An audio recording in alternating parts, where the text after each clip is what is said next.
আমি আপনার বক্তৃতা অনেকবার শুনেছি। আমি ভীষণ আপ্লুত। আপনাদের দেশের সংস্কৃতি, ধর্ম, আপনাদের দেশ আমায় বড় আকর্ষণ করে। স্বামীজি, আমি আপনার শিষ্যা হতে চাই।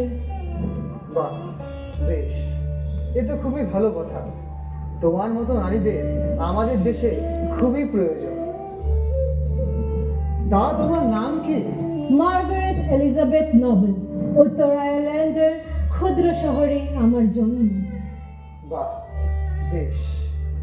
তুমি যে আমাদের দেশ, আমাদের ধর্মকে ভালোবেসেছো, এতে আমি বড়ই খুশি। স্বামীজি, আমি আপনার সাথে কাজ করতে চাই। আমি ভারতবর্ষকে জানতে চাই। বাহ, বেশ। এসো এসো আমাদের ভারতবর্ষে। সেখানে যে একজন মা অপেক্ষা করছে, সে সবার মা, জগতের মা, জগৎ জননী শারদা মা।